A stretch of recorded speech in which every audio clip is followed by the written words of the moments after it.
নেওয়াজকে Argentina নিয়ে যাওয়ার ব্যাপারে কি রাজি করাতে পেরেছো? না খালু, কোনোভাবেই রাজি করাতে পারছি না। তার একটাই কথা, সে আর্জেন্টিনা চলে গেলে তুমি নাকি পলিটিক্সে বিপদে পড়বে। আরে আমার সবচেয়ে বড় বিপদ তো নিজে। তুমি কি নিয়াজকে আর্জেন্টিনা পাঠাতে চাচ্ছ? হ্যাঁ, এখানে থেকে তো কিছু হচ্ছে না। ওখানে গিয়ে নতুন পরিবেশ, নতুন জায়গা, নতুন দেশ, যদি কিছু হয়। তুই কি বলতে চাইছিস? হ্যাঁ বলছি, মানে আমি আসলে সেলিমের ব্যাপারে কথা বলতে চাচ্ছি খালু।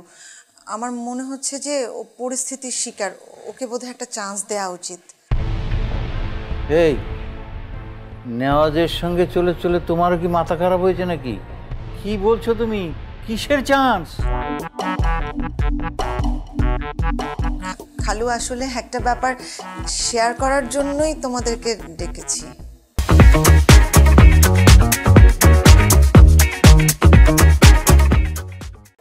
কি সর্বনাশ, নেওয়াজ কিছু করেনি তো? আরে না না, ও কি করবে?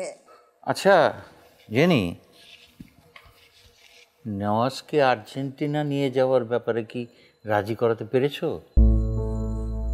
না খালু, কোনোভাবেই রাজি করাতে পারছি না।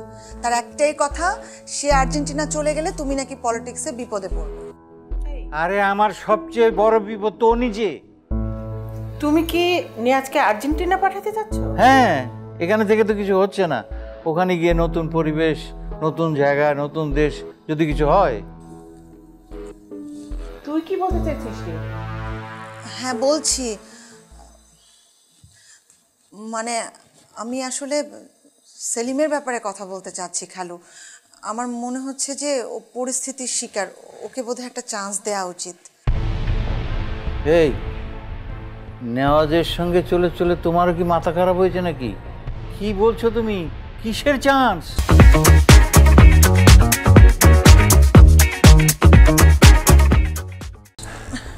খালু, মানে আমার মনে হচ্ছে কি ওর কাজগুলো নিয়ে খুব অনুতপ্ত।